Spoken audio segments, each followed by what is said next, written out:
நாம் இப்போ கருமத்தம்பட்டியில் இருக்கிற சென்னியாண்டர் கோயிலுக்கு பேக் சைடு, அதாவது கோவை பப்ளிக் ஸ்கூலுக்கு பின்புறத்தில் இருக்கிற ஒரு லேண்டுக்கு வந்துருக்குறோங்க. இந்த லேண்டு இதுதாங்க. 1 ஏக்கரா 35 சென்ட்டுங்க.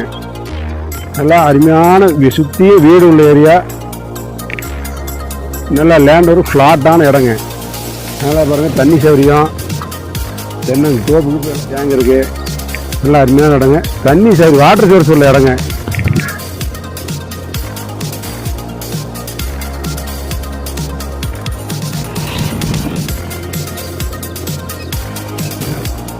அந்த இடத்துல பார்த்தீங்கன்னா 1 ஏக்கரா 35 சென்ட் இடங்க. தண்ணி சௌகரியம்லாம் இருப்பாங்க. இடத்துல ஒரு போர் இருக்குதுங்க. கரண்ட் கம்பம் பக்கத்துலேயே இருக்குது. கரண்ட் இருக்குதுங்க. அதே மாதிரி இடம் வந்து ஃப்ளாட்டான இடம். ஒரு ஃப்ளாட் போடுறதுக்கு நல்லா அருமையான இடங்க. அதே மாதிரி வீடும் பக்கத்துலேயே இருக்குதுங்க. ஸ்கூலு கோவை பப்ளிக் ஸ்கூலுக்கு பின்னாடியே வீடுங்க. அதனால் ஸ்கூலுக்கு கொஞ்சம் இல்லை. ஸ்கூலு காலேஜ், தமிழ்நாடு காலேஜ் பக்கத்துலேயே இருக்குதுங்க. தமிழ்நாடு இன்ஜினியரிங் காலேஜ், டிசி காலேஜுங்க. சென்னியாண்டர் கோயில் பின்னாடியே சென்னியாண்டர் கோயில் இருக்குங்க. இடமெல்லாம் சுற்றும் வீடு இருக்கிற ஏரியாங்க. அருமையான ஏரியா. 1 ஏக்கரா 35 சென்ட்டுங்க. ஒரு சென்ட் வந்து 2 லட்ச ரூபா சொல்கிறாங்க. நெகோசியபிள் தாங்க.